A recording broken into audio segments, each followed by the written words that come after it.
Hi, everybody. Welcome back to Old Time Rock and Roll. I'm your host, David Tear, where I've been featuring my personal top 3,000 songs of the rock era from 1954 to 1999. And today I'm up to song number 2705, and that one is Nothing Compares to You by Sinead O'Connor. This was a number one song. As a matter of fact, it was an international number one. I think it was number one in something like 12 different countries.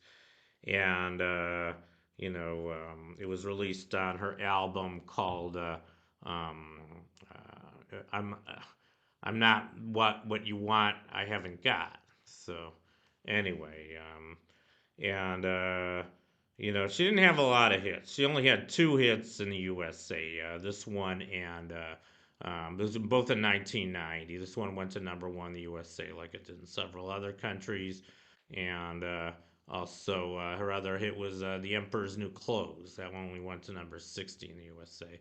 She had several other hits in other countries, but only those two hits in the United States, and only one top 40, which went to number one.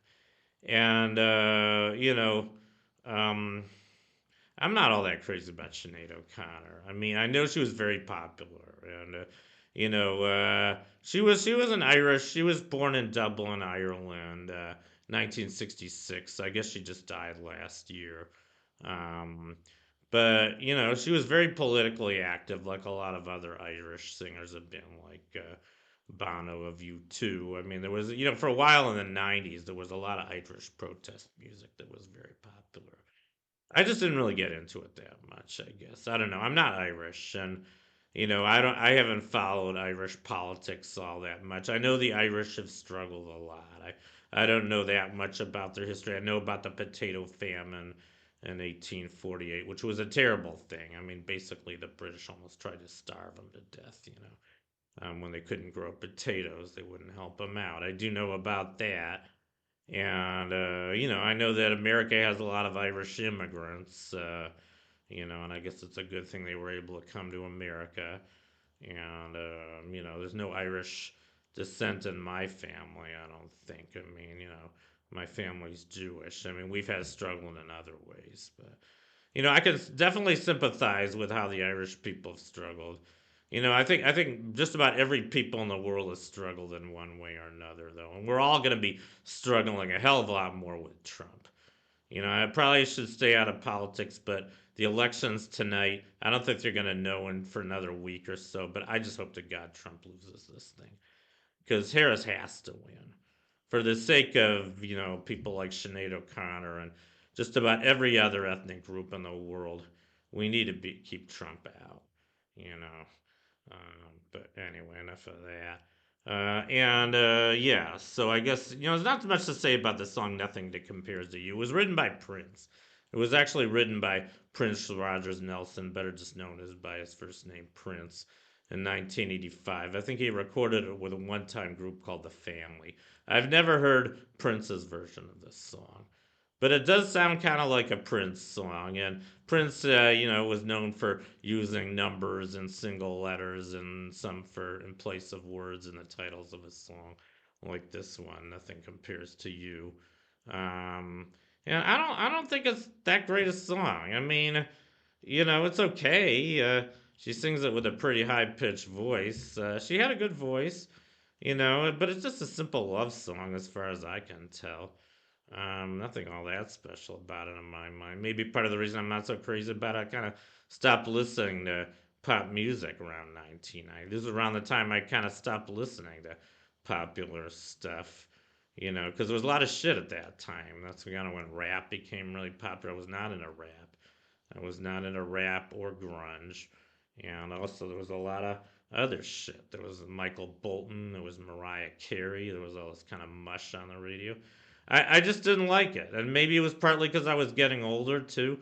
I was already almost 30 when this song came out. Maybe I kind of had already gone through my rebellious period when I was in my teens and my 20s. I don't know. I mean, it's pretty common for the older generation to have disdain for the younger generation, particularly in their musical taste. And I mean, I never didn't like this song. Don't get me wrong. I always kind of liked it, But maybe the reason I put it so low on my list, 2705, is because I like it, but I don't love it. Anyway, I guess that's enough said about the song. Maybe I should say a little bit more about Sinead O'Connor. Here's a picture of her. Um, I don't think she started out as bald, but I think she shaved her head sometime in the mid 90s. I don't like the shaved head either. I guess I always liked women with long hair. I don't know why, but especially shaved heads. I don't like skinheads. I mean, I just don't like it. It reminds me of Nazis. I mean, I think a lot of neo Nazis have shaved heads. I just don't like it. I never liked Mohawks either. Mohawks were popular in the late 70s with punk rock, you know. But I don't know. I mean, I guess she's just not my taste. Maybe that's what I'm getting at here. And it's okay. I mean, I think she campaigned for some important political causes. She was very anti-mainstream religion. As a matter of fact, she tore up a picture of the Pope on Saturday Night Live in 1992, and I don't blame her for that. I hate mainstream religion myself, especially organized religion, and I think the Pope deserves to have his picture torn. Sorry if I've upset some religious people here, but I am not a fan of organized religion of any kind, whether that's Christianity or Judaism or Islam or anything. I mean, I think religion's a personal matter, and Richard Feynman's father had a famous quote about the Pope. When Feynman was a kid, he showed Feynman a picture of a Pope in front of a huge crowd in Rome. Thousands of people all applauding him, and his father asked Feynman, "So you know what the difference is between the Pope and all his followers in this picture?" And then Feynman said, "No, what's the difference?" He said, "The Pope's wearing a hat." And I probably upset a lot of people right now for saying that. And to give you an analogy, Donald Trump's famous for wearing his "Make America Great" cap. Does that make him great? No, it just means he's some asshole wearing an American cap. Not only that, but he's closest thing we've had to Hitler. So don't be fooled. Don't be fooled by his persona. He hasn't done a damn thing for this country. You know, he just only cares about himself. And I really hope any of you guys that haven't voted yet, please, please vote for Harris. Please. In the name of our democracy. And I think Sinead O'Connor would want that too. So anyway, that's enough. And the song "Nothing Compares to You." I guess I'll just finish by saying nothing compares to you, Kamala Harris, and I'm looking forward to seeing your victory in this election. Anyway, that's enough.